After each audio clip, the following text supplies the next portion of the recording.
बढ़िया है जी।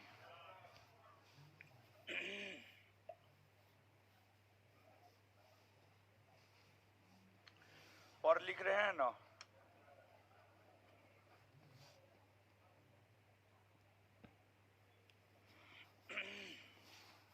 आ जाइए।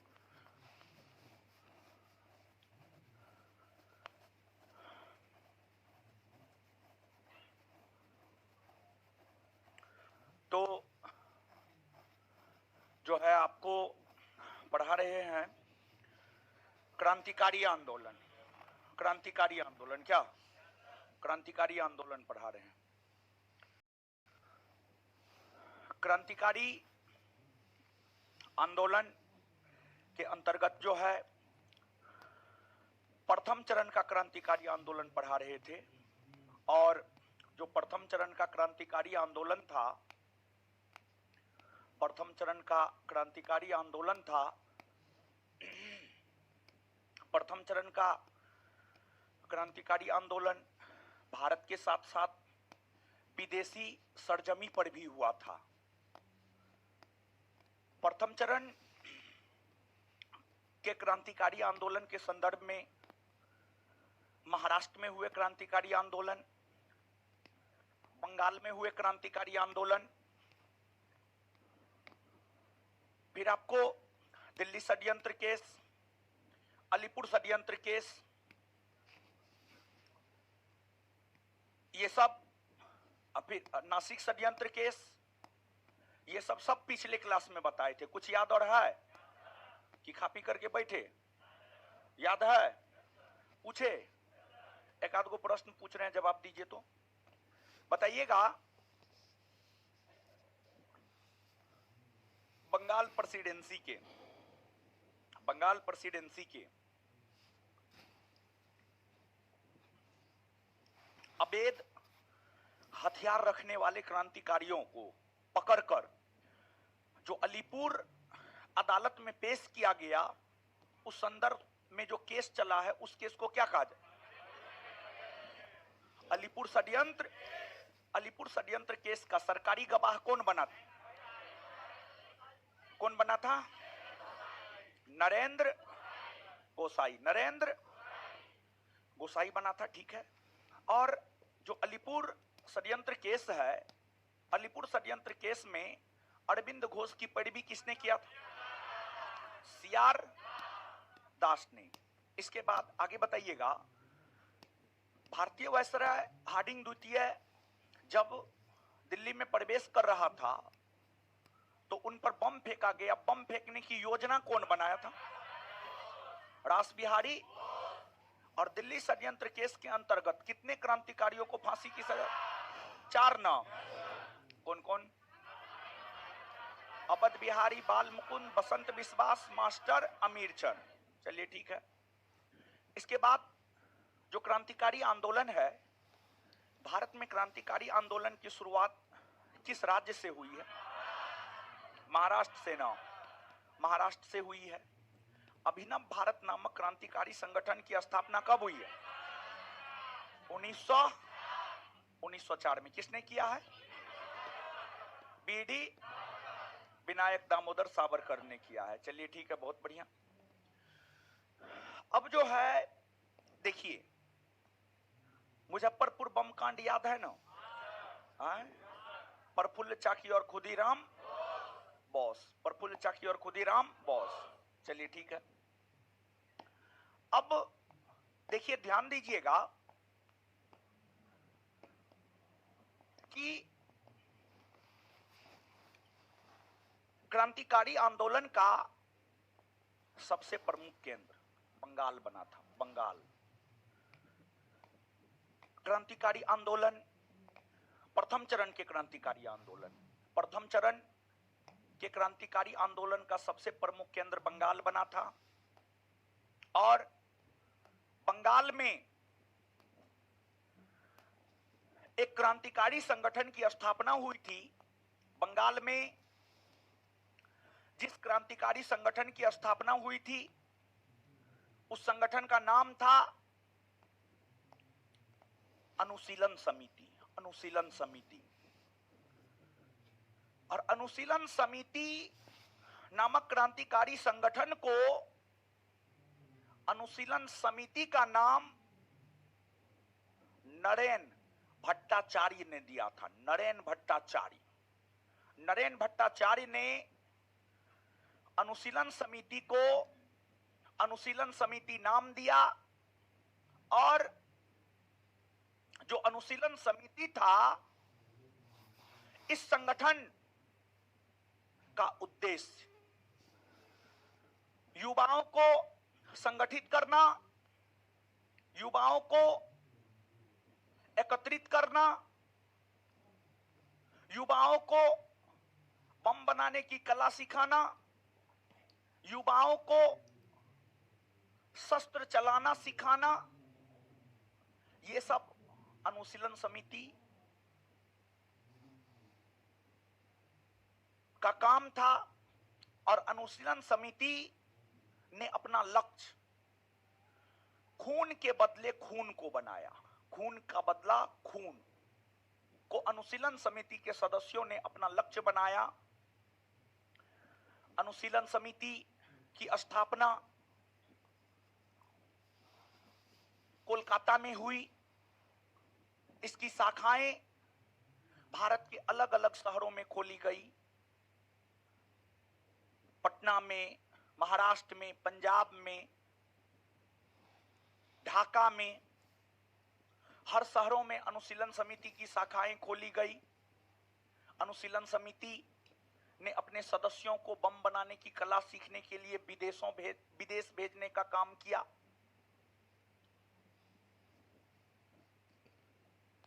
और बंगाल के भीतर ही एक आपको शहर है हावड़ा। हावड़ा का नाम आप सुने होंगे, हावड़ा का नाम आप सुने होंगे। जैसे आपने नासिक षड्यंत्र केस को पढ़ा है, अलीपुर षड्यंत्र केस को पढ़ा है, दिल्ली षड्यंत्र केस को पढ़ा है, उसी प्रकार से एक हावड़ा षड्यंत्र केस है, एक लाहौर षड्यंत्र केस है, गदर पार्टी है, कामागाटा मारू प्रकरण है, विदेशों में क्रांतिकारी आंदोलन है। इन सभी चीजों को आगे हम लोगों को देखना है। तो बंगाल में अनुशीलन समिति ने उग्र क्रांतिकारी राष्ट्रवादी आंदोलन को आगे बढ़ाने का काम किया और बंगाल में अनुशीलन समिति के सदस्यों में प्रमुख सदस्य बारिंद्र कुमार घोष, भूपेंद्र नाथ दत्त ये सब हुआ करते थे। बारिंद्र कुमार घोष ने क्रांतिकारी गतिविधियों को संचालित करने को लेकर मनिकतुल्ला पार्टी भी बनाया था। मनिकतुल्ला पार्टी बनाया था। तो ये सब चीज आप याद रखिएगा, पढ़ लीजिएगा अनुशीलन समिति को। और इससे आगे हम लोग बढ़ते हैं। अब अगर आप नोट में देखेंगे तो आपको एक हावड़ा षड्यंत्र केस बच रहा होगा, लाहौर षड्यंत्र केस बच रहा होगा, और भी बहुत कुछ बच रहा है। तो सबसे पहले हम यहां पर चर्चा करते हैं हावड़ा षड्यंत्र केस का, कि हावड़ा षड्यंत्र केस क्या है। हावड़ा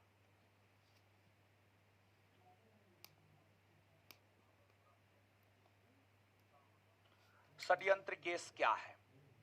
हावड़ा षड्यंत्र केस क्या है? एक तो यह केस 1910 ईस्वी का है। 1910 ईस्वी का यह केस है हावड़ा षड्यंत्र केस।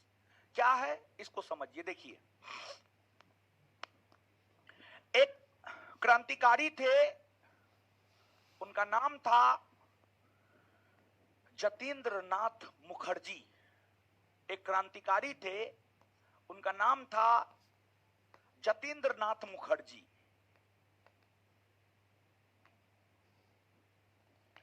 जतीन्द्र नाथ मुखर्जी, जतीन्द्र नाथ मुखर्जी। जो आपको जतीन्द्र नाथ मुखर्जी थे, इन्हें बाघा जतीन के नाम से भी जाना जाता है। बाघा जतीन, बाघा जतीन के नाम से भी जाना जाता है।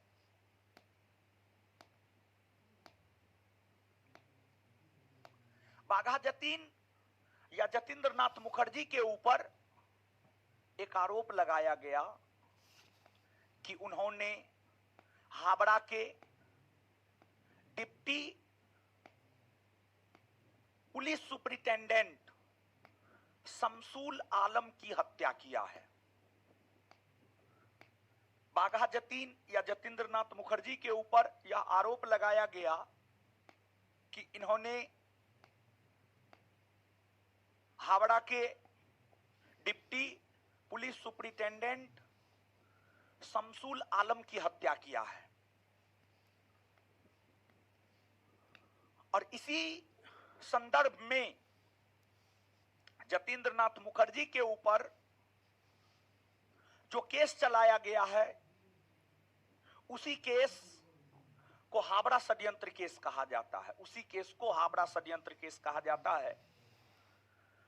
यहां पर कंपटीशन के लिहाज से दो बात याद रखनी है। एक बात कि बाघा जतीन किसे कहा जाता है। तो बाघा जतीन किसे कहा जाता है? बाघा जतीन किसे कहा जाता है? जतींद्र नाथ मुखर्जी। और दूसरी बात कि हावड़ा के deputy superintendent of police Shamsul Alam की हत्या को लेकर जो केस चलाया गया है, उस केस को इतिहास किस नाम से याद रखता? हावड़ा षड्यंत्र, हावड़ा षड्यंत्र केस। अब देखिएगा, एक है आपको लाहौर षड्यंत्र केस। लाहौर षड्यंत्र केस, लाहौर षड्यंत्र केस को समझने से पहले आपको गदर पार्टी को समझना होगा। लाहौर षड्यंत्र केस को समझने से पहले आपको गदर पार्टी को समझना होगा, गदर पार्टी को जानना होगा। तो हम लोग यहां पर पहले गदर पार्टी को जानते हैं, गदर पार्टी को जानते हैं, और गदर पार्टी को जानने के बाद ही आप लाहौर षड्यंत्र केस को समझिएगा। गदर पार्टी आगे पीछे बता रहे हैं, उससे कोई दिक्कत नहीं ना? हाँ, तो दिक्कत होना भी नहीं चाहिए। गदर पार्टी,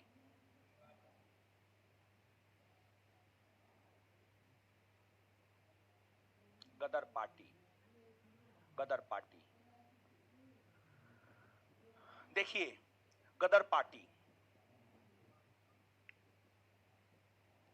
गदर पार्टी की अगर बात करें हम, तो गदर पार्टी भी एक क्रांतिकारी संगठन था। गदर पार्टी भी एक क्रांतिकारी संगठन था। और इस क्रांतिकारी संगठन की स्थापना, इस क्रांतिकारी संगठन की स्थापना भारत में नहीं हुआ था, बल्कि इस क्रांतिकारी संगठन की स्थापना अमेरिका के सैन फ्रांसिस्को नामक शहर में हुआ था। इस क्रांतिकारी संगठन की स्थापना अमेरिका के सैन फ्रांसिस्को,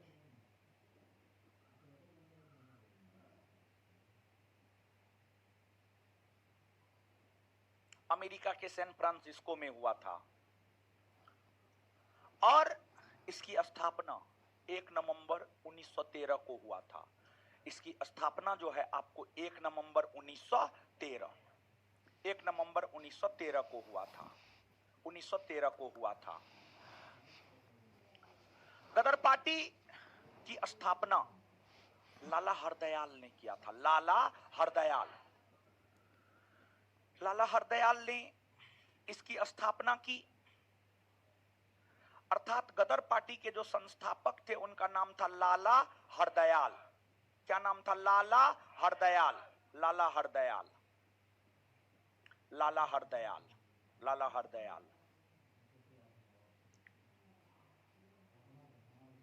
लाला हरदयाल को गदर पार्टी स्थापित करने में अमेरिका के भीतर जितने भी भारतीय क्रांतिकारी थे, चाहे वो सोहन सिंह भाखना हो या काशीराम हो या अन्य क्रांतिकारी हो, रामचंद्र हो या अन्य क्रांतिकारी हो, सभी ने लाला हरदयाल को गदर पार्टी स्थापित करने में मदद किया। गदर पार्टी की स्थापना का उद्देश्य भारत को स्वशासन दिलाने हेतु अमेरिका से क्रांतिकारी आंदोलन को चलाना था। और कहा जाता है कि भारत की आजादी के लिए आंदोलन भारत तक ही सीमित नहीं रहा, बल्कि भारत की आजादी के लिए आंदोलन अमेरिका में भी हुआ, लंदन में भी हुआ, पेरिस में भी हुआ, जर्मनी में भी हुआ। हर जगह भारत को आजाद कराने को लेकर आंदोलन हुए हैं। उसी क्रम में भारत में स्वशासन की स्थापना की जा सके, भारत में स्वराज्य की स्थापना की जा सके, उसी के मद्देनजर गदर पार्टी की स्थापना अमेरिका के सैन फ्रांसिस्को में हुई। और यह जो संगठन था, यह संगठन अपनी विचारधारा को प्रचारित और प्रसारित करने को लेकर एक पत्रिका भी निकाला। और यह संगठन जो पत्रिका निकाला था, उस पत्रिका का नाम था गदर। उस पत्रिका का नाम था गदर, पत्रिका का नाम था गदर। और कहा जाता है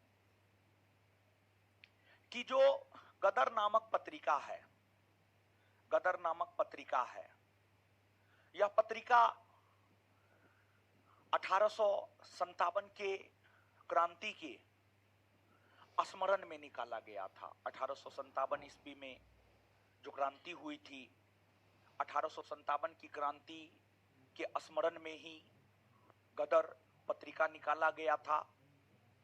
इस पत्रिका का पहला अंक उर्दू में छपा था। गदर पत्रिका का जो पहला अंक था, अगर पहले अंक की बात करें तो गदर पत्रिका का पहला अंक जो है आपको उर्दू में छपा था। किसमें छपा था? उर्दू में छपा था। फिर बाद में जाकर गदर पत्रिका हिंदी में, अंग्रेजी में, गुजराती में, मराठी में, पंजाबी में, इन सभी भाषाओं में जो है आपको गदर पत्रिका छपने लगा। इन सभी भाषाओं में गदर पत्रिका छपने लगा। और गदर पत्रिका का जो ऊपरी पृष्ठ था, या गदर पत्रिका जो छपता था, उसके ऊपर लिखा हुआ होता था अंग्रेजी राज्य का कच्चा चिट्ठा, अंग्रेजी राज्य का कच्चा चिट्ठा। और गदर पार्टी के प्रथम अध्यक्ष सोहन सिंह भाखना को बनाया गया था। गदर पार्टी के प्रथम अध्यक्ष की अगर बात की जाए तो प्रथम अध्यक्ष बनाया गया था सोहन सिंह भाखना। सोहन सिंह भाखना, सोहन सिंह भाखना को प्रथम अध्यक्ष बनाया गया था। फिर प्रथम मंत्री या प्रथम महासचिव की अगर बात करेंगे तो प्रथम मंत्री या प्रथम महासचिव लाला हरदयाल स्वयं बने थे। प्रथम मंत्री या प्रथम महासचिव बने थे लाला हरदयाल। और इसका जो कोषाध्यक्ष था, इसका कोषाध्यक्ष बनाया गया था काशीराम को। इसका कोषाध्यक्ष किसको बनाया गया था? काशीराम। कोषाध्यक्ष जो है आपको काशी राम को बनाया गया था। कोषाध्यक्ष काशीराम को बनाया गया था। काशीराम को कोषाध्यक्ष बनाया गया था। और देखिए, जो गदर पार्टी से जुड़े क्रांतिकारी थे, उन क्रांतिकारियों ने भारत में प्रथम विश्व युद्ध के दौरान क्रांति लाने का प्रयास किया। और देखिए हुआ ये कि गदर पार्टी की स्थापना 1913 में हुई। गदर पार्टी के सदस्य अमेरिका में रहते हुए क्रांतिकारी आंदोलन को आगे बढ़ाने का काम किया। लेकिन 1914 ईस्वी में प्रथम विश्व युद्ध की शुरुआत हो गई। और जब 1914 ईस्वी में प्रथम विश्व युद्ध की शुरुआत हो गई तो प्रथम विश्व युद्ध की शुरुआत होने के बाद पूरा विश्व दो भागों में बट गया, मित्र राष्ट्र और धुरी राष्ट्र। मित्र राष्ट्र और धुरी राष्ट्र। जहां तक ब्रिटेन का सवाल है तो ब्रिटेन मित्र राष्ट्र में शामिल था। मित्र राष्ट्र के प्रमुख सदस्य देशों में ब्रिटेन शामिल था। ब्रिटेन की सरकार ने अपना पूरा ध्यान प्रथम विश्व युद्ध पर दे दिया। प्रथम विश्व युद्ध पर ब्रिटेन की सरकार ने अपना पूरा ध्यान दे दिया। तो गदर पार्टी से जुड़े क्रांतिकारियों ने सोचा कि क्यों न इस मौका का फायदा उठाया जाए कि अंग्रेज जो प्रथम विश्व युद्ध में व्यस्त है, अंग्रेजों के या ब्रिटिशों के प्रथम विश्व युद्ध में व्यस्त होने का फायदा उठाकर भारत में जोर शोर से क्रांतिकारी आंदोलन चलाया जाए और अधिक से अधिक हिंसक घटनाओं को अंजाम दिया जाए। ब्रिटिशों के शस्त्रागार को लूट लिया जाए और उसी शस्त्र के प्रयोग से ब्रिटिश अधिकारियों को मौत के घाट उतार दिया जाए। अर्थात एक लाइन में कहे तो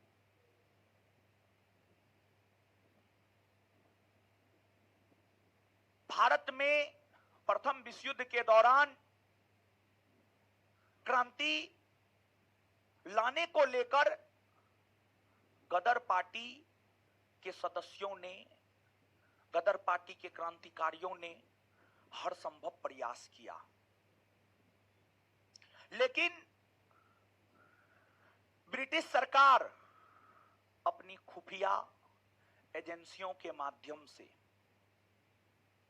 क्रांति होने से पहले ही क्रांति को दबा दिया। क्रांति होने ही नहीं दिया, हिंसक घटनाएं होने ही नहीं दिया। और जब क्रांति होने से पहले ही क्रांति को दबा दिया गया, तत्पश्चात गदर पार्टी से जुड़े लोग, गदर पार्टी से जुड़े क्रांतिकारी जो क्रांतिकारी घटना को अंजाम देना चाहता था, उन क्रांतिकारियों को गिरफ्तार कर उन पर जो मुकदमा चलाया गया, उस मुकदमा को ही 1915 का लाहौर षड्यंत्र केस कहा जाता है। 1915 का लाहौर षड्यंत्र केस कहा जाता है। एक लाहौर षड्यंत्र केस 1929-30 का है। उस लाहौर षड्यंत्र केस का संबंध भगत सिंह से है। क्रांतिकारी आंदोलन का द्वितीय चरण जब हम आपको बताएंगे तो उस लाहौर षड्यंत्र केस के विषय में हम आपके साथ चर्चा करेंगे। लेकिन यहां पर जो 1915 का लाहौर षड्यंत्र केस है, इसको एक लाइन में अगर डिफाइन करना चाहे तो एक लाइन में क्या कह सकते हैं, ध्यान से सुनिएगा।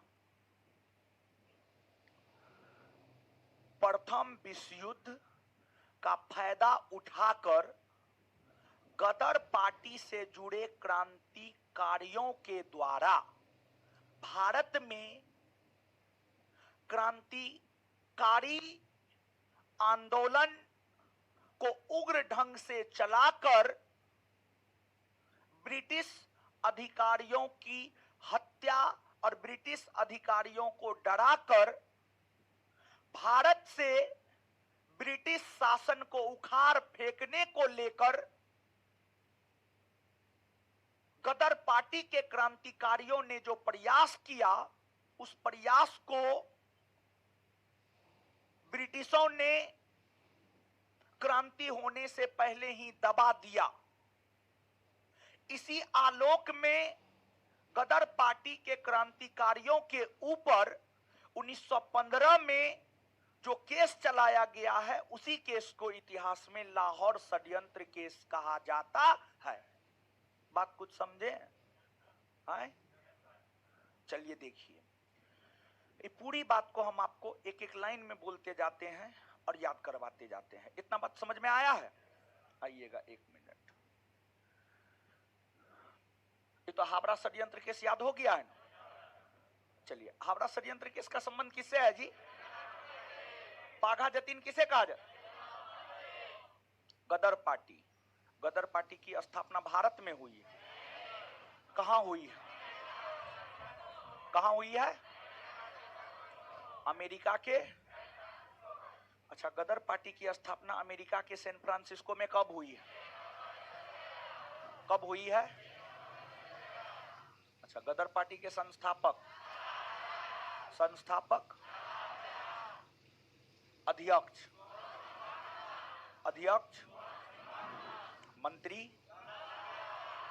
मंत्री या प्रथम महासचिव, लाला प्रथम कोषाध्यक्ष। गदर पार्टी ने कौन सा पत्रिका निकाला था? कौन सा पत्रिका? गदर पत्रिका का पहला अंक कौन भाषा में छपा? कौन भाषा में छपा? बाद में गदर पत्रिका जो है हिंदी, अंग्रेजी, मराठी, गुजराती में छपने लगा था। हाँ या ना? हाँ। अब देखिए, गदर पार्टी के लोग प्रथम विश्व युद्ध के दौरान भारत में क्रांति लाना चाहता था, लेकिन गदर पार्टी के लोग भारत में जो क्रांति लाना चाहता था, उससे पहले ही, क्रांति लाने से पहले ही अंग्रेजी सरकार ने उस क्रांतिकारी आंदोलन को दबा दिया और दबाने के बाद गदर पार्टी से जुड़े क्रांतिकारियों पर मुकदमा चलाया। उसी मुकदमा को क्या कहा जाता? लाहौर षड्यंत्र केस 1915। लाहौर षड्यंत्र केस 1900। देखिए, अगर आप बात करेंगे गदर पार्टी की, तो गदर पार्टी का महत्व तब तक बना रहा जब तक अमेरिका प्रथम विश्व युद्ध में शामिल नहीं हुआ। लेकिन जब अमेरिका प्रथम विश्व युद्ध में ब्रिटेन के तरफ से शामिल हो गया, अमेरिका प्रथम विश्व युद्ध में शुरुआती दौर में शामिल नहीं था। और देखिए, दोनों विश्व युद्ध में, प्रथम विश्व युद्ध हो या द्वितीय विश्व युद्ध हो, दोनों विश्व युद्ध को अगर आप पढ़ेंगे तो आपको यह पता चलेगा, ना तो अमेरिका प्रथम विश्व युद्ध में और ना ही द्वितीय विश्व युद्ध में शुरू से शामिल था। बाद में कुछ ऐसी राजनीतिक परिस्थितियां बनी जिसने अमेरिका को प्रथम विश्व युद्ध और द्वितीय विश्व युद्ध में ढकेला। जब तक अमेरिका प्रथम विश्व युद्ध में शामिल नहीं हुआ था, तब तक गदर पार्टी का महत्व रहा। लेकिन जब अमेरिका प्रथम विश्व युद्ध में ब्रिटेन की तरफ से शामिल हो गया, तब गदर पार्टी को अमेरिका के भीतर गैर कानूनी घोषित कर दिया गया, गैर कानूनी संगठन घोषित कर दिया गया। और इतना ही नहीं, बल्कि लाला हरदयाल को अमेरिका तक छोड़ना पड़ा। और लाला हरदयाल जब अमेरिका छोड़ दिए, तत्पश्चात गदर पार्टी का नेतृत्व संभाला किसने? तो तत्पश्चात गदर पार्टी का नेतृत्व संभाला था रामचंद्र ने। किसने संभाला? रामचंद्र ने जो है गदर पार्टी का नेतृत्व संभाला। समझ गए? यही लाहौर षड्यंत्र केस और गदर पार्टी है, आशा करते हैं समझे होंगे। अब इसके बाद आगे हम लोगों को समझना है, विदेशों में क्रांतिकारी आंदोलन और विदेशों में क्रांतिकारी आंदोलन को समझने के क्रम में ही कामागाटा मारू प्रकरण को भी जो है हम लोग देख लेंगे कि कामागाटा मारू प्रकरण क्या है। कामागाटा मारू प्रकरण क्या है, नहीं तो पहले कामागाटा मारू प्रकरण को ही देख लीजिए और उसके बाद फिर विदेशों में क्रांतिकारी आंदोलन को देखिएगा। कामागाटा मारू प्रकरण,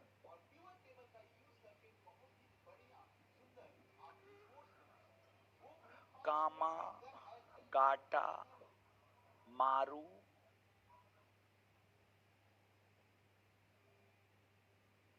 प्रकरण, कामागाटा मारू प्रकरण, कामागाटा मारू प्रकरण 1914, यह घटना 1914 की है। इसको समझिएगा आप। देखिए, आपको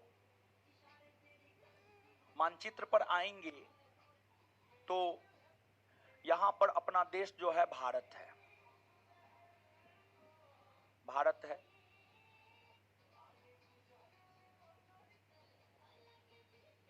और इधर जो है आपको कनाडा है, यहां पर आपको कनाडा है, ये कनाडा है, कनाडा है, कनाडा। बात अगर 1910 के दशक की जाए, 1910 के दशक का मतलब 1910 से 1920, 1910 के दशक में यह कानून था कि अगर भारत के लोग भारत से सीधे कनाडा जाते हैं तो उन्हें कनाडा में प्रवेश मिलेगा। भारत के लोग अगर भारत से सीधे कनाडा जाते हैं तो उन्हें कनाडा में प्रवेश मिलेगा। लेकिन अगर कोई भारतीय ऑस्ट्रेलिया से कनाडा जाता है, अगर कोई भारतीय ऑस्ट्रेलिया से कनाडा जाता है तो उसे कनाडा में प्रवेश नहीं मिलेगा। अगर कोई भारतीय हांगकांग से कनाडा जाता है तो उसे कनाडा में प्रवेश नहीं मिलेगा। अगर कोई भारतीय सिंगापुर से कनाडा जाता है तो उसे कनाडा में प्रवेश नहीं मिलेगा। मलेशिया से कनाडा जाता है तो उसे कनाडा में प्रवेश नहीं मिलेगा। यह कानून कनाडा में लागू था। यानी यह बात कह सकते हैं कि कनाडा में यह कानून लागू था कि अगर कोई भारतीय सीधे भारत से कनाडा जाता है तो उसे कनाडा में प्रवेश दिया जाएगा, और अगर कोई भारतीय सीधे भारत से कनाडा नहीं जाता है, दूसरे देश से कनाडा जाता है, तो उस भारतीय को कनाडा में प्रवेश नहीं दिया जाएगा। लेकिन 1913 ईस्वी में कनाडा के उच्चतम न्यायालय ने 1913 ईस्वी में कनाडा के उच्चतम न्यायालय ने कुछ ऐसे भारतीयों को कनाडा में घुसने का अनुमति दिया जो सीधे भारत से कनाडा नहीं गया था। कुल 35 भारतीय था, कुल 35 भारतीय था जो 1913 ईस्वी में सीधे भारत से कनाडा नहीं गया था बल्कि हांगकांग से कनाडा गया था। उन भारतीयों को कनाडा की उच्चतम न्यायालय ने कनाडा में प्रवेश का अनुमति दिया। इस घटना ने विदेशों में रहने वाले भारतीय मूल के लोगों को कनाडा जाने को प्रेरित किया। विदेशों में रहने वाले भारतीय मूल के लोगों को कनाडा जाने को प्रेरित किया। तत्पश्चात एक भारतीय क्रांतिकारी हुआ करते थे, उनका नाम था गुरुदत्त सिंह। पंजाब का रहने वाला था गुरुदत्त सिंह। गुरुदत्त सिंह, तो गुरुदत्त सिंह नामक क्रांतिकारी ने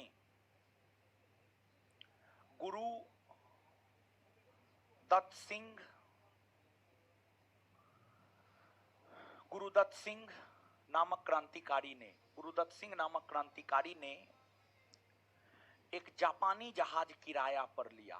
गुरुदत्त सिंह नामक एक क्रांतिकारी ने जापानी जहाज किराया पर लिया। जापानी जहाज किराया पर लिया और इस जहाज में कुल 376 यात्रियों को बैठाया। और देखिए जहाज में कितने यात्री बैठे इसको लेकर बड़ी विवाद है। अलग अलग किताब अलग अलग देता है। कुछ बुक 351 देता है, कुछ 372 देता है, कुछ 376 देता है। तो हम मैक्सिमम डाटा आपको बता रहे हैं 376।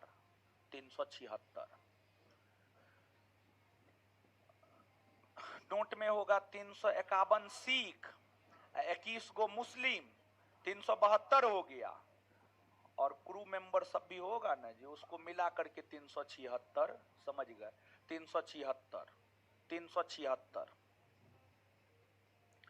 376 यात्रियों को इस जापानी जहाज में गुरुदत्त सिंह ने बैठाया। यानी इसमें सिख था, मुस्लिम था मुख्य तौर पर। और इस जापानी जहाज को सिंगापुर से, इस जापानी जहाज को जो है सिंगापुर से, कहां से? सिंगापुर से। सिंगापुर कहां गया जी? अच्छा रुकिए ना, वो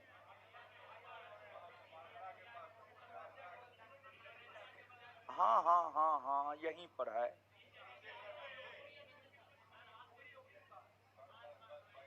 रुकिए ना, हम यहाँ पे खोज रहे हैं। हाँ जी रुकिए ना, वो थोड़ी का यहाँ पर है सिंगापुर। सिंगापुर कहा जाता है कि जो है आपको सिंगापुर से, भारत से नहीं बल्कि सिंगापुर से कामागाटामारू जहाज को कनाडा की ओर रवाना किया गया। कामागाटामारू जहाज पर 376 यात्रियों को बैठाया बाबा गुरुदत्त सिंह ने और सिंगापुर से इस जहाज को रवाना किया कनाडा के वैंकूवर बंदरगाह के लिए। कनाडा के वैंकूवर बंदरगाह के लिए रवाना किया। यह जहाज सिंगापुर से कनाडा पहुंचा। इस जहाज पर भारतीय मूल के लोग थे, भारत के लोग थे। और यह जहाज सीधे भारत से कनाडा नहीं गया था, जिस वजह से इस जहाज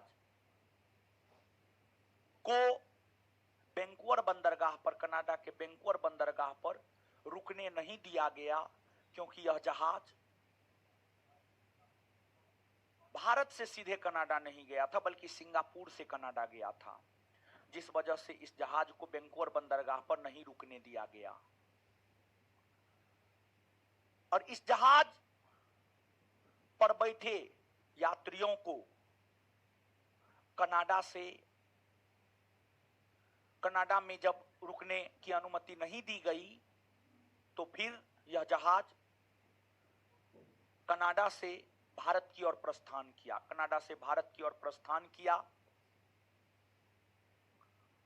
और यह जहाज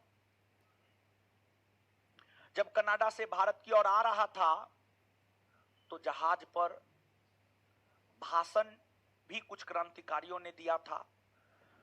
भगवान सिंह नामक क्रांतिकारी ने, बरकतुल्ला नामक क्रांतिकारी ने कामागाटामारू नामक जहाज पर अपने भाषण से लोगों को प्रेरित करने का काम किया। और जब कनाडा में जहाज को प्रवेश नहीं दिया गया, तो जहाज पर बैठे यात्रियों के हक और अधिकार के लिए कनाडा में शोर कमेटी या तटीय कमेटी का गठन किया गया था। कनाडा में शोर कमेटी या तटीय कमेटी का गठन किया गया था। उस शोर कमेटी या तटीय कमेटी का नेतृत्व हुसैन रहीम, सोहनलाल पाठक, बलवंत सिंह ने किया था। और शोर कमेटी या तटीय कमेटी ने ही कामागाटा मारू जहाज पर बैठे यात्रियों के हक और अधिकार के लिए कनाडा में लड़ाई लड़ने का काम किया। लेकिन फिर भी भारतीय यात्री को कनाडा में नहीं उतारा गया और फिर वह जहाज पुनः लौटकर आ गया भारत। उस जहाज पर बैठे यात्रियों के दिमाग में यह बात चला गया कि ब्रिटिशों के दबाव के कारण ही, अंग्रेजों के दबाव के कारण ही कनाडा की सरकार ने भारतीयों को कनाडा में जगह नहीं दिया। तत्पश्चात जब जहाज बजबज नामक बंदरगाह पर पहुंचा, पश्चिम बंगाल के बजबज नामक बंदरगाह पर पहुंचा, तो जहाज में बैठे यात्री जब जहाज से बाहर निकले तो ब्रिटिश सरकार के पुलिस के साथ जहाज में बैठे यात्रियों का झड़प हुआ। उस झड़प में कुछ स्रोत के अनुसार 18 यात्री मारे गए, कुछ स्रोत के अनुसार 22 यात्री मारे गए। नोट में 22 यात्री का जिक्र होगा, नोट में 22 यात्री का जिक्र होगा। कुछ स्रोत कहता है 18 यात्री मारे गए हैं, कुछ स्रोत कहता है 22 यात्री मारे गए हैं। नोट में 22 यात्री का जिक्र होगा और हमको लगता है अधिकतर स्रोत 18 यात्री का ही जिक्र करता है, तो 22 यात्री के जगह आप 18 यात्री कर लीजिएगा। उस झड़प में 18 यात्री मारे गए और बाबा गुरुदत्त सिंह को पकड़ने का प्रयास किया गया, लेकिन वे भाग निकले। लेकिन इस जहाज पर बैठे यात्रियों में जो कुछ प्रमुख क्रांतिकारी थे उन सभी को गिरफ्तार कर लिया गया और उन सभी को गिरफ्तार करके जेल में बंद कर दिया गया। उन सभी को गिरफ्तार करके जो है आपको जेल में बंद कर दिया गया। यही घटना इतिहास में कामागाटा मारू प्रकरण कहलाता है। यही घटना इतिहास में कामागाटा मारू प्रकरण कहलाता है। इसको आप पढ़ लीजिएगा, ठीक है। अब देखिए कंपटीशन के लिहाज से यहां पर कौन कौन सी बातें याद रखनी है। तो कंपटीशन के लिहाज से अगर देखा जाए तो पहली बात यह याद रखनी है कि कामागाटा मारू प्रकरण नामक घटना कब घटित हुई है, तो 1914। कामागाटा मारू प्रकरण नामक घटना कब घटित हुई है, कब घटित हुई है। दूसरी बात कामागाटा मारू क्या था, तो यह एक जापानी जहाज था। यह एक जापानी जहाज। कामागाटा मारू क्या था, कामागाटा मारू क्या था, जापानी जहाज था। फिर पंजाब के किस क्रांतिकारी ने कामागाटा मारू जहाज को किराया पर लिया, गुरुदत्त सिंह। कामागाटा मारू नामक जापानी जहाज को किसने किराया पर लिया, किसने किराया पर लिया, किसने किराया पर लिया, गुरुदत्त सिंह ने। कितने यात्री को बैठाया, कितने यात्री को। इस जहाज को कनाडा में प्रवेश की अनुमति दी गई, नहीं ना दी गई। कामागाटा मारू जहाज पर किस क्रांतिकारी ने भाषण दिया था, भगवान सिंह और बरकतुल्ला। भगवान सिंह और बरकतुल्ला, भगवान सिंह और। कामागाटा मारू नामक जहाज पर किस क्रांतिकारी ने भाषण दिया था, भगवान सिंह और। कामागाटा मारू जहाज पर बैठे यात्रियों के हक और अधिकार की लड़ाई के लिए कनाडा में कौन कमेटी का गठन किया गया, शोर कमेटी। शोर कमेटी या तटीय कमेटी, शोर कमेटी या तटीय कमेटी। तो कामागाटा मारू जहाज पर बैठे यात्रियों के हक और अधिकार की लड़ाई के लिए कनाडा में कौन कमेटी का गठन किया, कौन कमेटी, शोर कमेटी। शोर कमेटी का नेतृत्व कौन कर रहे थे, हुसैन रहीम, सोहनलाल पाठक, बलवंत सिंह। हुसैन रहीम, सोहनलाल पाठक और बलवंत सिंह। समझ गए, क्लियर है ये बात। और जब कामागाटा मारू जहाज पुनः भारत लौटा तो ब्रिटिश सरकार की पुलिस और यात्रियों के बीच झड़प हुआ, उस यात्री में कितने यात्री मारे गए? कितने यात्री मारे गए? कितने यात्री मारे गए? 18 यात्री मारे गए। ठीक है, एक आध गो पॉइंट लिखिएगा तो।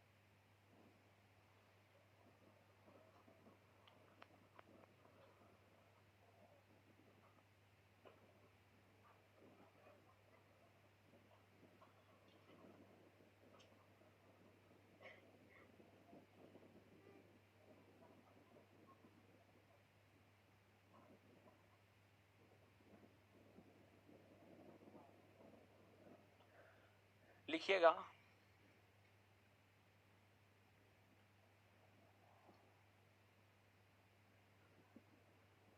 कामागाटा मारू जहाज पर, कामागाटा मारू जहाज पर, कामागाटा मारू जहाज पर, कामागाटा मारू जहाज पर भगवान सिंह और बरकतुल्ला, भगवान सिंह और बरकतुल्ला, भगवान सिंह और बरकतुल्ला जैसे क्रांतिकारियों ने, भगवान सिंह और बरकतुल्ला जैसे क्रांतिकारियों ने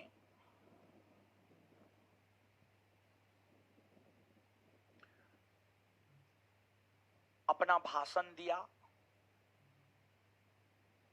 अपना भाषण दिया, अपना भाषण दिया। Next point, next point, next point,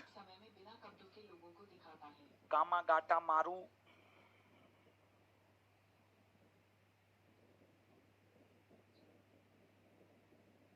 कामागाटा मारू जहाज, जहाज पर बैठे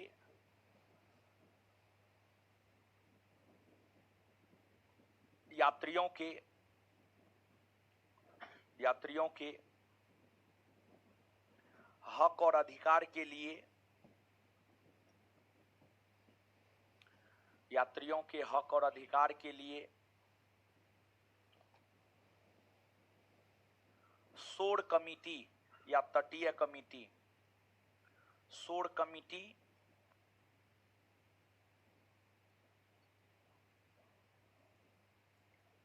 शोर कमिटी या तटीय कमिटी, शोर कमिटी या तटीय कमिटी, शोर कमिटी या तटीय कमिटी का गठन किया गया था।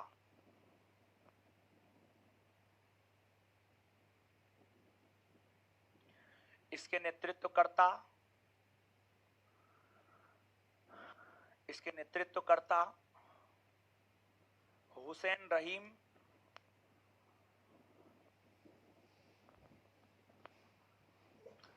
इसके नेतृत्वकर्ता हुसैन रहीम, कोमा, कोमा, हुसैन रहीम, कोमा, हुसैन रहीम, हुसैन रहीम, कोमा, सोहनलाल पाठक, सोहनलाल पाठक, सोहनलाल पाठक और बलवंत सिंह, सोहनलाल पाठक और बलवंत सिंह थे,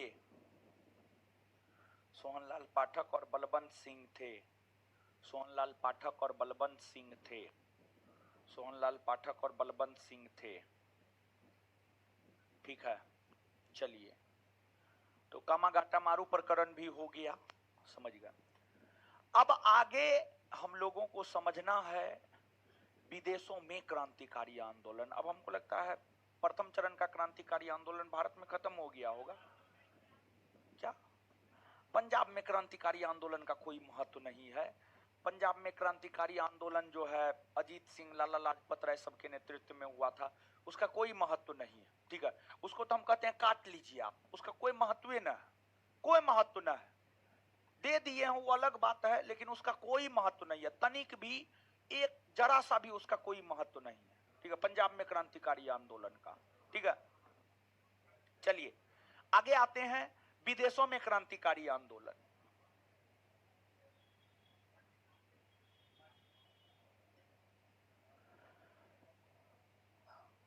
विदेशों में क्रांतिकारी आंदोलन।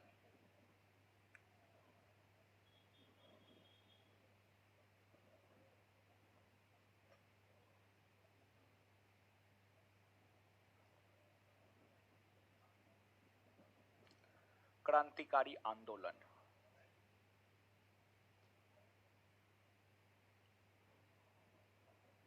देखिए, ध्यान दीजिएगा आप, विदेशों में क्रांतिकारी आंदोलन। भारत की आजादी के लिए विदेशी सरजमी पर भी क्रांतिकारी आंदोलन हुए, जैसे लंदन में, अमेरिका में, जर्मनी में, पेरिस में, जापान में, हर जगह पर क्रांतिकारी आंदोलन हुआ। लेकिन विदेशी सरजमी पर जहां भी क्रांतिकारी आंदोलन हुए, उस क्रांतिकारी आंदोलन का सबसे प्रमुख केंद्र बना है लंदन। सबसे प्रमुख केंद्र बना है लंदन। लंदन विदेशों में क्रांतिकारी आंदोलन का सबसे प्रमुख केंद्र बना है लंदन। और लंदन में क्रांतिकारी आंदोलन प्रारंभ करने का श्रेय श्यामजी कृष्ण वर्मा को जाता है। श्यामजी कृष्ण वर्मा। श्यामजी कृष्ण वर्मा भारत के एक बहुत बड़े क्रांतिकारी थे। और श्यामजी कृष्ण वर्मा 1897 में लंदन चले गए और लंदन में ही बस गए श्यामजी कृष्ण वर्मा। लंदन में ही श्यामजी कृष्ण वर्मा बस गए। लंदन में ही श्यामजी कृष्ण वर्मा बस गए। और लंदन में श्यामजी कृष्ण वर्मा हिडमैन नामक समाजवादी नेता के प्रभाव में आया। लंदन में श्यामजी कृष्ण वर्मा हिडमैन नामक समाजवादी नेता के प्रभाव में आया। और हिडमैन नामक समाजवादी नेता के प्रभाव में जो आया, उसी के प्रभाव के कारण लंदन में क्रांतिकारी गतिविधियों को चलाने को लेकर श्यामजी कृष्ण वर्मा ने 1905 में लंदन में इंडियन होम रूल सोसाइटी की स्थापना किया। इंडियन होम रूल सोसाइटी की स्थापना किया। तो लंदन में 1905 में इंडियन होम रूल सोसाइटी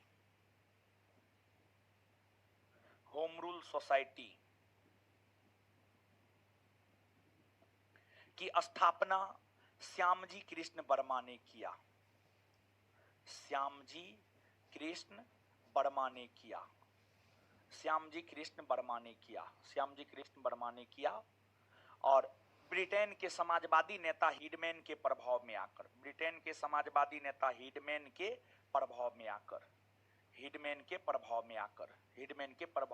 किया। अब इस संगठन का उद्देश्य भारत में स्वशासन की स्थापना करवाना था। और इस संगठन से लंदन में रहने वाले भारतीय क्रांतिकारियों ने इस संगठन से जुड़ने का काम किया। इंडियन होम रूल सोसाइटी से लंदन में रहने वाले भारतीय क्रांतिकारियों ने जुड़ने का काम किया।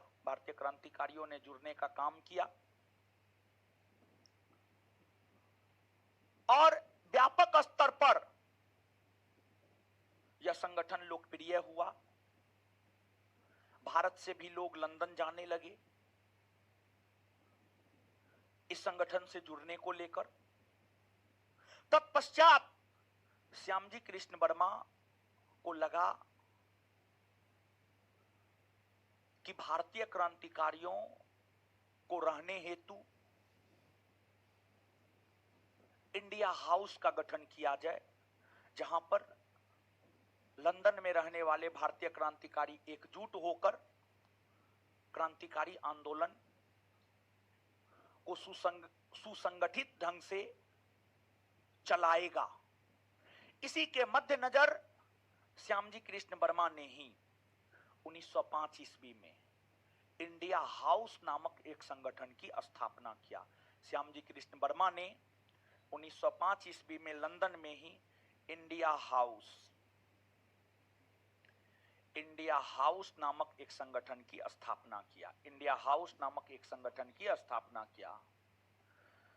श्यामजी कृष्ण वर्मा ने इंडियन होम रूल सोसाइटी और इंडिया हाउस को लोकप्रिय बनाने के उद्देश्य से एक पत्रिका निकाला, और श्यामजी कृष्ण वर्मा ने जो पत्रिका निकाला उस पत्रिका का नाम है इंडियन सोशियोलॉजिस्ट। उस पत्रिका का नाम है Indian sociologist. Indian sociologist, Indian sociologist, Indian sociologist. Shyamji Krishna Verma संगठनों के माध्यम से, पत्र पत्रिकाओं के माध्यम से लंदन में क्रांतिकारी विचारधारा को आगे बढ़ाने का लगातार काम कर रहे थे। लंदन क्रांतिकारी आंदोलन का एक बहुत बड़ा केंद्र बन गया, और लंदन जब क्रांतिकारी आंदोलन का एक बहुत बड़ा केंद्र बन गया तो श्यामजी कृष्ण वर्मा पर काफी दबाव बनाया गया ब्रिटिश सरकार के द्वारा। श्यामजी कृष्ण वर्मा पर ब्रिटिश सरकार के द्वारा काफी दबाव बनाया गया। तत्पश्चात श्यामजी कृष्ण वर्मा को लंदन छोड़ना पड़ा। श्यामजी कृष्ण वर्मा को लंदन छोड़ना पड़ा, और जब श्यामजी कृष्ण वर्मा को लंदन छोड़ना पड़ा, तत्पश्चात इंडिया हाउस और इंडियन होम रूल सोसाइटी के नेतृत्व को बीडी सावरकर ने संभाला। विनायक दामोदर सावरकर ने संभाला। विनायक दामोदर सावरकर ने संभाला, और श्यामजी कृष्ण वर्मा लंदन से चले गए पेरिस। लंदन से चले गए पेरिस, और फिर पेरिस में क्रांतिकारी आंदोलन को शुरू करने का काम श्यामजी कृष्ण वर्मा ने किया। लेकिन लंदन से जब श्यामजी कृष्ण वर्मा पेरिस चले गए, तत्पश्चात इंडिया हाउस और इंडियन होम रूल सोसाइटी का नेतृत्व बीडी सावरकर ने संभाला, और बाद के वर्षों में 1909 ईस्वी में इंडिया हाउस नामक क्रांतिकारी संगठन का एक सदस्य था। उसका नाम था मदन लाल ढींगरा। इंडिया हाउस का एक क्रांतिकारी था। इंडिया हाउस नामक क्रांतिकारी संगठन का एक सदस्य था, उसका नाम था मदन लाल ढींगरा। और जो मदन लाल ढींगरा था,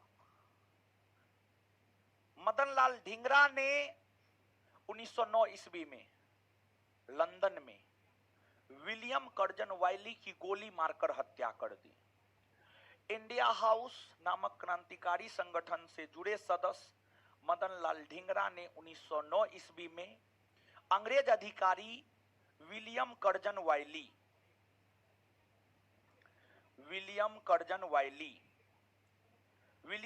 वाइली की 1909 ईस्वी में गोली मारकर हत्या कर दिया। तत्पश्चात मदन लाल ढींगरा को गिरफ्तार किया गया, और गिरफ्तार कर इन पर विलियम कर्जन वाइली की हत्या का केस चलाकर इन्हें फांसी की सजा सुनाई गई, और इन्हें फांसी पर लटका दिया गया। यह लंदन में क्रांतिकारी आंदोलन के विषय में हुआ। फिर लंदन के बाद क्रांतिकारी आंदोलन का एक प्रमुख केंद्र बना पेरिस। लंदन के बाद क्रांतिकारी आंदोलन का एक प्रमुख केंद्र बना आपको पेरिस क्रांतिकारी आंदोलन का एक प्रमुख केंद्र बना। पेरिस जो क्रांतिकारी आंदोलन का प्रमुख केंद्र बना, पेरिस में क्रांतिकारी आंदोलन उभारने का श्रेय मैडम भीखाजी रुस्तम कामा को जाता है। मैडम भीखाजी रुस्तम कामा।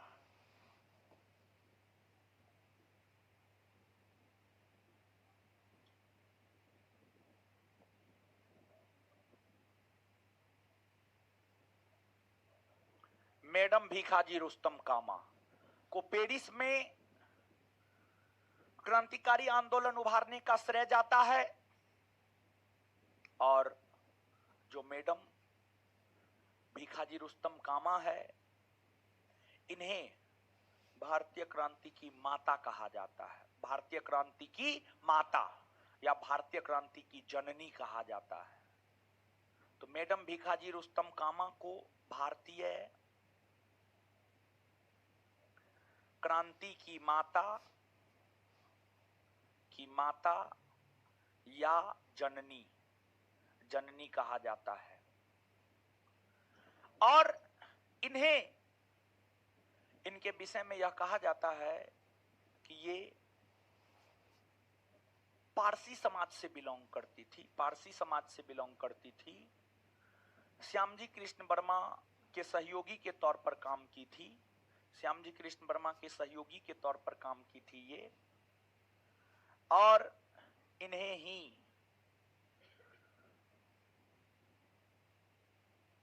यह श्रेय दिया जाता है कि इन्होंने विदेशी सरजमी पर सर्वप्रथम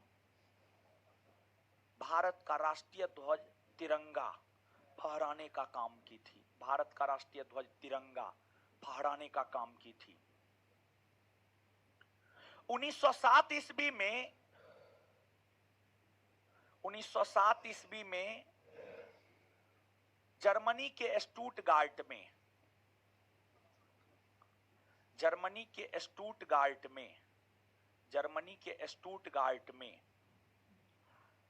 अंतरराष्ट्रीय कांग्रेस समाजवादी संगठन का सम्मेलन हुआ था। अंतरराष्ट्रीय कांग्रेस समाजवादी संगठन का सम्मेलन हुआ था। और इस सम्मेलन में मैडम भीखाजी रुस्तम कामा ही भाग ली थी। और इसी दौरान 1907 में जर्मनी के स्टुटगार्ट में मैडम भीखाजी रुस्तम कामा ने भारत का राष्ट्रीय ध्वज तिरंगा फहराने का काम की। तो भारत के राष्ट्रीय ध्वज तिरंगा को विदेशी सरजमी पर फहराने का काम मैडम भीखाजी रुस्तम कामा ने की है। मैडम भीखाजी रुस्तम कामा ने की है। क्लियर है? तो इतना बात जो है आप याद रखिएगा। अब आइए इतना याद करते हैं पहले।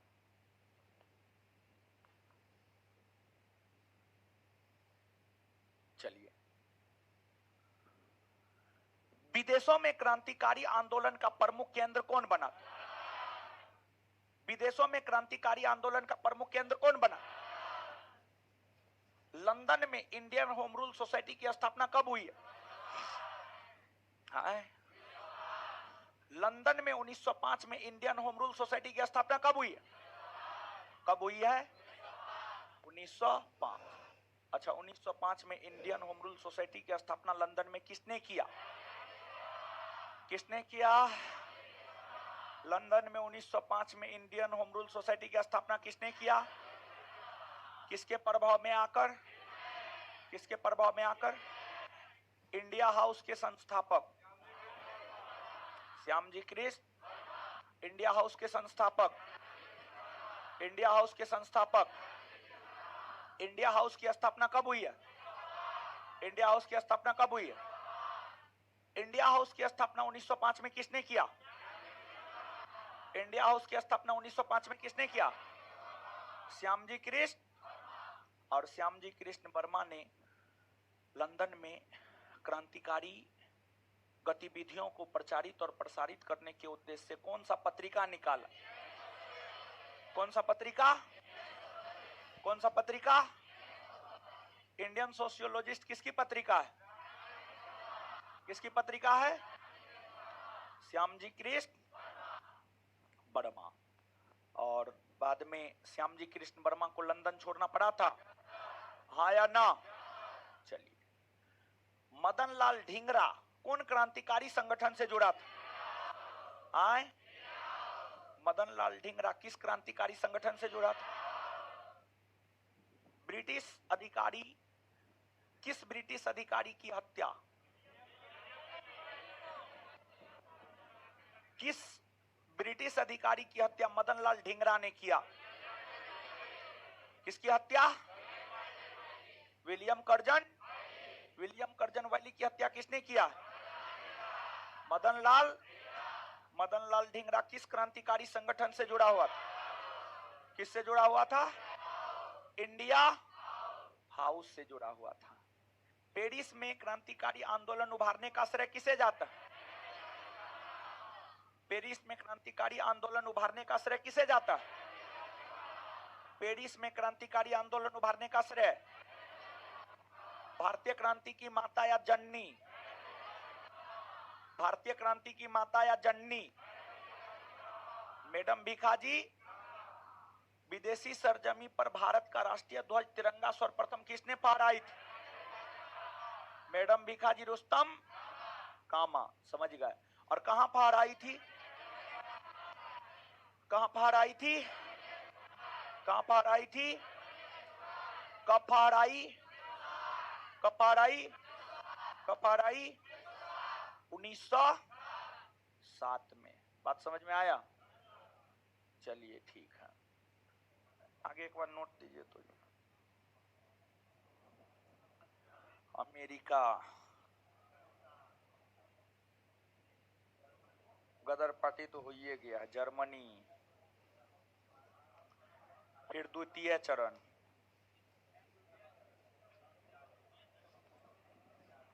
अगले क्लास में खत्म हो जाएगा। अगले क्लास में खत्म हो जाएगा। उसके बाद क्वेश्चन आंसर। कितना क्वेश्चन है जी? अरे बाप रे, क्वेश्चन में भी एक दिन लगेगा। 2 दिन चलेगा। 2 दिन चलेगा। 2 दिन और चलेगा। फिर गांधी युग में हम लोग इंटर करेंगे। गांधी युग, ठीक है। चलिए, आज के लिए इतना ही। इससे आगे मिलेंगे अगले क्लास में, ठीक है। होमवर्क सब पूछना है, दीजिए।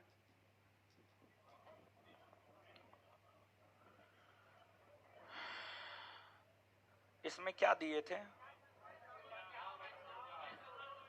पंजाब और मैसूर।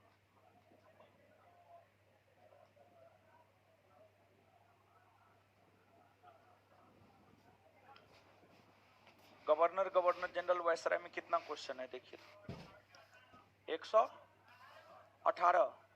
चलिए, इसमें देखिए, ध्यान दीजिए। इसमें अगला होमवर्क है